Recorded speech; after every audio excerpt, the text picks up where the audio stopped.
Livro Vamos Aquecer o Sol. Autor José Mauro de Vasconcelos. Editora Melhoramentos. Ano de publicação 2018. Sequência do Meu Pé de Laranja Lima, este romance é igualmente autobiográfico. Na década de 1930, o menino Zezé, com 10 anos, vive com os pais adotivos em Natal, Rio Grande do Norte, e estuda num colégio católico. O menino fantasia a existência de um sapo cururu com o qual dialoga e desabafa, e cria a imagem ideal de um pai, superposta à imagem cinematográfica do autor Maurice Chevalier, com quem conversa em sonhos e com quem se sente amado como um filho. Zezé, o personagem principal de O Meu Pé de Laranja Lima, agora mora em Natal, no Rio Grande do Norte, com a família de seu padrinho, um médico. Ele não é mais submetido às surras, como no romance anterior, e nem às necessidades que a vida, né, com a sua família lhe impunha. Ele estuda em uma boa escola e aos poucos ele vai progredindo intelectual e fisicamente, mas é um menino triste, talvez um dos mais tristes do mundo, porque a dor das perdas que sofreu pesam demais nele. Bom, gente, originalmente, né, o livro Vamos Aquecer o Sol, ele foi lançado em 1974 e ele já foi republicado algumas vezes. Essa capa que vocês estão vendo, né, no vídeo, é a capa de uma republicação, né, do ano de 2018. Por isso que eu falei que o ano é 2018, mas originalmente o livro é de 74. Ele é o segundo livro, porque na verdade, Meu Pé de Laranja Lima é a história autobiográfica do autor, e aí ele se chama Zezé no próprio livro, e são 3 livros, é uma trilogia. É O Meu Pé de Laranja Lima, Vamos Aquecer o Sol, e o terceiro livro se chama Doidão. Nesse segundo livro, ele já tá mais velho, porque assim, no primeiro livro ele mora com os pais, ele passa necessidade, ele toma muita surra, ele apronta bastante, e ele é retratado como uma criança de 6 anos de idade. Nesse segundo livro, ele é retratado como uma criança de 10 anos, e no último capítulo do livro, ele já aparece como adulto. E no terceiro livro, né, que vai ser o Doidão, que eu vou ler para poder trazer a resenha para vocês e saber como acaba a história do Zezé, porque eu tô bem curiosa, já é com ele adulto. Né, como eu disse, no último capítulo desse livro, ele aparece mais de 20 anos depois, ou seja, ele já tá com quase 30 anos e ele aparece andando pela cidade de São Paulo. Ele vai ficando assim com uma sensação de nostalgia, e ele acaba conversando com ele mesmo e ele vai lembrando dos personagens com quem ele conversava quando ele era criança.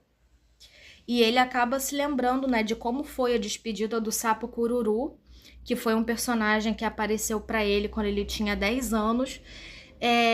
E ele imaginava que esse sapo morava dentro dele, tipo, que o sapo morava no coração dele. E aí, para ele resgatar a ternura da infância, a alegria, que era algo que ele tinha perdido depois que o Portuga morreu, depois que o Pé de Laranja Lima foi cortado. Enfim, ele ficou muito doente, como sabemos, né? Quem leu o primeiro livro sabe, assim, que no final do primeiro livro, né, do Meu Pé de Laranja Lima, o Zezé ele sofreu muito. Ele ficou doente, ele perdeu os melhores amigos, e aí a família acabou meio que doando ele para a família do padrinho, porque realmente não tinham muita condição de cuidar dele. E assim ele pôde ter uma vida melhor, entendeu? Tanto na questão de alimentação, quanto ter roupas, finalmente conseguir ter estudos. Sendo que assim, ele tinha perdido muito da alegria, assim, ele entrou numa depressão, sabe? Ele não via mais graça em nada. E aí esse personagem, o Sapo Cururu, entra para poder trazer a alegria dele de volta, sabe? Assim, resgatar a alegria, resgatar a esperança, a ternura, um pouco da infância, apesar dele já estar meio que entrando na pré-adolescência ali. O livro se chama Vamos Aquecer o Sol porque, na verdade, é como se essa frase tentasse trazer de volta a alegria, a esperança, sabe? O sapo cururu, que agora mora no coração dele, sempre fala essa frase pra ele quando ele tá muito triste, sabe? De vamos aquecer o sol, porque é vamos trazer a alegria de volta, vamos trazer a esperança de volta. E assim, essa frase, né, vamos aquecer o sol, ela é repetida várias vezes ao longo do livro, sempre em situações que o personagem tá muito triste, sabe? Tá muito desanimado. Ele mesmo fala pra ele às vezes, reforçando isso, que é um ensinamento, né, que o Sapo Cururu deu pra ele, mas às vezes o Sapo Cururu também fala pra ele. E assim, ele fala com alguns personagens ao longo do livro, personagens que ele mesmo criou, porque mesmo ele tendo mudado de casa, tendo uma situação financeira, tendo uma vida melhor e mais confortável, né, e também, enfim, podendo estudar, podendo fazer as coisas que ele queria, que toda criança tem direito, ele se sentia muito sozinho. A família do padrinho dele não dava muita atenção, sabe? E eram tão rígidos quanto a família de origem dele. Então, assim, ele não se sentia amado, ele não sentia que, assim, que ele tivesse amigos, sabe? Então, o Sapo Cururu foi muito importante. Aí depois ele criou também o personagem do Monsieur Chevalier, que na verdade é um ator de filme. O Zezé, ele tem permissão de ir no cinema uma vez na semana. E aí ele gosta bastante desse ator. E como ele não tem essa imagem muito do pai próxima, ele cria um personagem, o Monsenhor Chevalier, não sei se eu tô pronunciando certo, gente, desculpa. E aí o que acontece? É como se fosse o melhor amigo e pai dele. É ele que sempre aconselha ele, sabe? Sendo que assim, ele só vê nos pensamentos dele, nos sonhos. Não é uma pessoa que realmente existe, assim como o sapo, sabe? Não existe. E aí, ele passa por muitas aventuras ao longo do livro. O livro, assim, é muito nostálgico, porque assim como o primeiro livro, narra muito tanto os pensamentos, os sentimentos, as ações do personagem. Por se tratar de uma criança, é óbvio que ele vai aprontar muito ao longo do livro. Teve algumas partes, assim, que me arrancaram algumas risadas, como, por exemplo, a vez que ele machucou o pé e aí ele não podia ficar entrando na igreja porque era cheio de escadaria. Ou melhor, não foi essa a desculpa, a questão não era as escadas, a questão é que com o pé machucado, ele não podia colocar o sapato. E a igreja, você tinha que ir bem vestido e bem alinhado, usando o sapato e tudo mais. E aí, para ele não faltar à missa, o padre deixava ele ficar como se fosse uma espécie de arquibancada, assim, numa parte mais alta, dentro da igreja, para ele poder assistir a missa inteira, sendo que é claro que ele não queria assistir a missa, gente, ele queria brincar naquele tempo, né, porque ele já estudava num colégio integral, então assim, ele tinha pouquíssimo tempo para brincar, para ficar de bobeira. E aí ele machucou o pé dele, ele não podia ficar junto com as outras pessoas porque ele estava sem sapato, não podia calçar o sapato porque o pé estava machucado. Aí ele resolveu brincar de ficar pegando pedrinhas, cascalhos de árvore, de tronco, gravetinhos, folhas, papel de bala, tudo que ele foi achando, ele foi juntando. E aí ele juntou isso tudo e no final de uma das missas ele vai lá e joga isso assim em cima das pessoas, em cima dos estudantes, assim, para ser padre. Eu esqueci o nome, mas tem o padre, tem as freiras e também tem... eu esqueci agora o nome, gente. Quando os homens decidem que eles vão ser padre, eles passam um tempo dentro lá, tipo, do mosteiro, né, do convento, até eles virarem padre mesmo. Tem um nome para isso. Antes das freiras serem freiras, elas se chamam de noviças. Eu não sei se os padres, antes de serem padres, são chamados de noviços também. Eu sei que tem um nome muito específico e agora ele sumiu da minha cabeça, mas eu sei que o Zezé aprontava demais, assim, dava muita pena, mas ao mesmo tempo era super engraçado. Teve uma vez, gente, que ele, assim, que ele ficou muito chateado, porque foi uma vez que ele quase tomou uma surra. Ele não chegou a apanhar, mas gritaram tanto com ele ficou de castigo, que ele se sentiu como se ele estivesse na casa dos pais dele, que batiam muito nele. Que foi o seguinte, ele tava brincando com um coleguinha dele, que também estudou no mesmo colégio católico que ele, que é tipo um internato, eles não ficam muito tempo em casa, como eu disse, é tempo integral, né? eles pouco ficam em casa. E aí eles queriam muito ter um bichinho de estimação. E aí eles conseguem achar um filhotinho de gato. Que aí o Zezé era mais esperto assim que o outro menino e vê que é uma filhotinha, que é uma gata. E aí o menino fica perguntando pro Zezé como ele sabe, né, que é uma gata. E o Zezé explica pra ele que quando o bichinho é fêmea, tem um risquinho. E quando é macho, tem um saquinho de moedas. Aí o menino achou a explicação do Zezé engraçada e os dois riram e tal. Aí o Zezé sabia que não podia ficar com aquela gatinha porque não iriam deixar e tentou convencer o amigo dele a ficar com aquele filhote de gato. Sendo que o amigo dele também não sabia como chegar nos pais para poder contar da novidade. Então, para não deixar o bichinho lá com fome, perdido no frio, porque ela era um lugar bem frio, eles decidiram levar essa filhotinha de gata para casa dos padrinhos do Zezé, né? Que agora ele estava convivendo com a família do padrinho. E aí foram e levaram.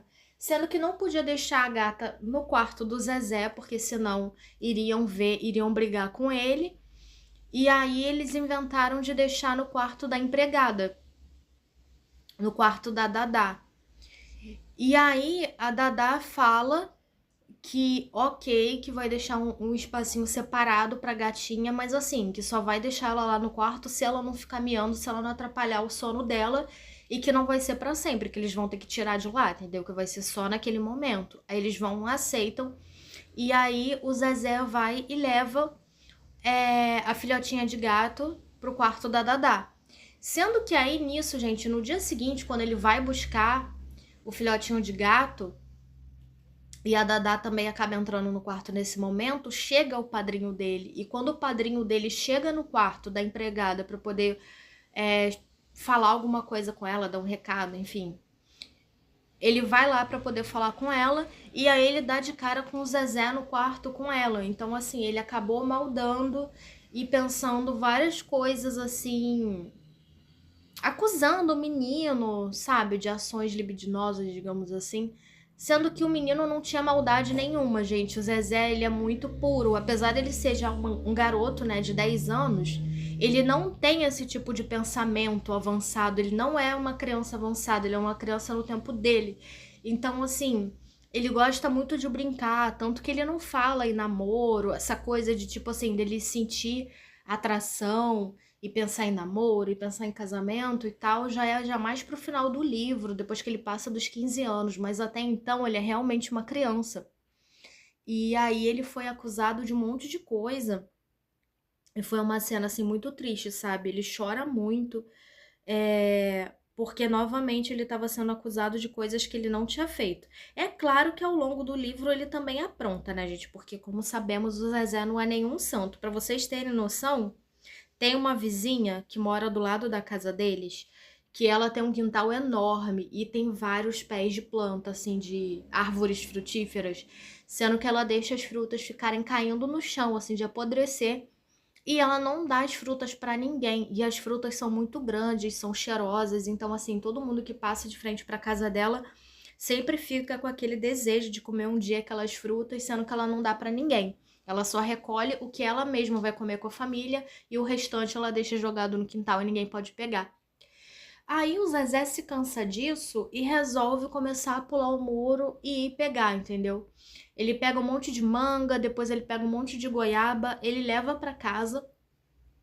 Ele gostava muito de brincar, então todo o tempo que ele podia passar andando pela cidade, ou então brincando no quintal, imaginando, né, contando as histórias na cabeça dele mesmo, como ele fazia desde pequenininho, ele fazia, e aí nessas aventuras dele, ele começou a pular o muro para poder pegar as frutas. E nisso ele chega em casa com as frutas, a Dadá pergunta para ele se ele comprou, ele diz que não, que pegou da vizinha do lado. E aí ela ri, mas ao mesmo tempo ela fica preocupada, sabe? Ela fica super feliz porque era o sonho dela comer aquelas mangas, aquelas goiabas que são super cheirosas e que chamava super atenção, mas que a vizinha nunca deu. E aí ela tava lá se deliciando com as frutas super doces, mas ao mesmo tempo ela ficava preocupada com que o menino acabasse sendo pego um dia. E, gente, teve um dia que ele realmente passou um sufoco assim muito, muito grande. Por quê? Porque essa vizinha tinha um cachorro enorme que colocava medo e era um cachorro assim agressivo, ele realmente avançava e mordia nos outros. Sendo que o Zezé, muito esperto, foi lá e começou a fazer amizade com o cachorro. Então, em vez dele simplesmente só pular o muro e ir mexer nas plantas para pegar, mexer nas árvores, né, para poder pegar as frutas, ele começou a dar petisco pro cachorro, sabe, jogar comida, jogar biscoito, dar coisas assim, aí o cachorro foi meio que virando amigo dele. E aí tinha um pé de mamão enorme, com uma mão assim muito grande. Sabe aquele mamão? Eu esqueci o nome do mamão, não sei se é mamão papaya, mas sabe aquele mamão que é super cheiroso, que é bem grandão assim? Então, ela tinha um pé desses mamões lá no quintal dela. E aí um deles estava madurando e ficando assim muito cheiroso. E toda vez que ele ia lá, ele via, sendo que ele não pegava porque não estava no ponto ainda, estava meio verde.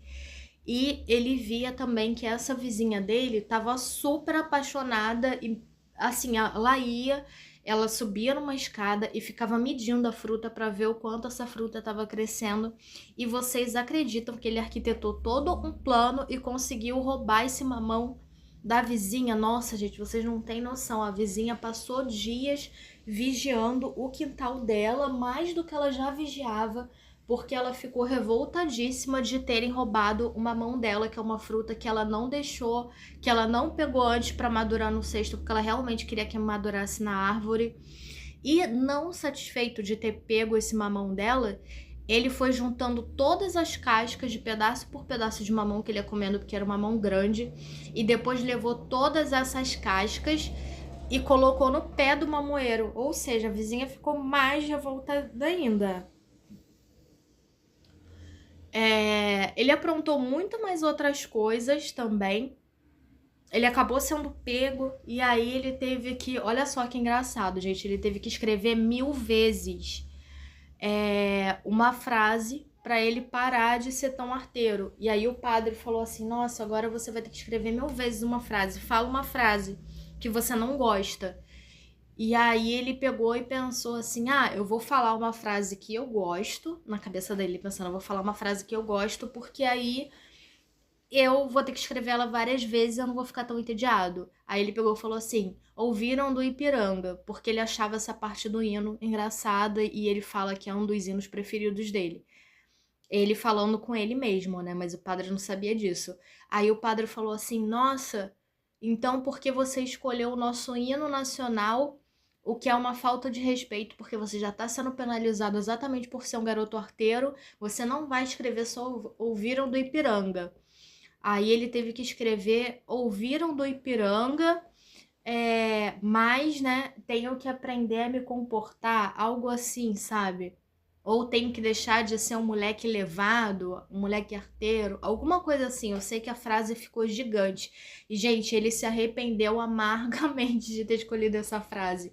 Porque aí ele teve que escrever muito mais vezes, ele ficou assim com a mão doendo, ele passou muitas horas escrevendo. Pra você ter noção, isso aconteceu cedo e ele só foi liberado de madrugada. Ou seja, ele passou literalmente o dia inteiro dele em pé, assim, não aguentando mais, de fome, de sede, de tudo. Realmente foi um castigo bem brabo. E aí, um dos padres lá da paróquia, que era um padre assim mais jovem, ficou com pena dele, foi lá liberar ele depois que ele terminou, né, o castigo, e levou um copo de guaraná. Mas assim, ele tava com tanta fome, com tanta sede, assim, que ele nem bebeu o copo de guaraná assim normal, sabe? O copo do refrigerante normal. Ele praticamente engoliu tudo numa golada só. Bom, ao longo do livro ele vai crescendo, né? No início do livro ali conta como tá sendo a adaptação dele com a nova casa, com a nova família, né? Que na verdade é a família do padrinho dele.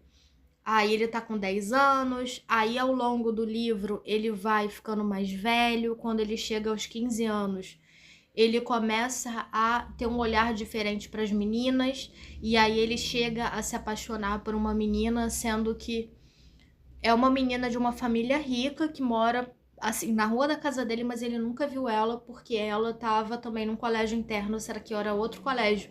Não era o mesmo que ele tava, então assim, ele nunca tinha visto. E aí eles vão, se apaixonam, começam a trocar juras de amor, começam a trocar bilhetinhos, cartinhas e tal, sendo que a família da menina descobre e resolve mandar a menina pra bem longe, entendeu? Pra eles não se encontrarem, não terem qualquer tipo de possibilidade de ficarem juntos. E aí, novamente, ele fica muito triste, sabe? E os personagens que ele criou vão saindo da vida dele à medida que ele vai crescendo.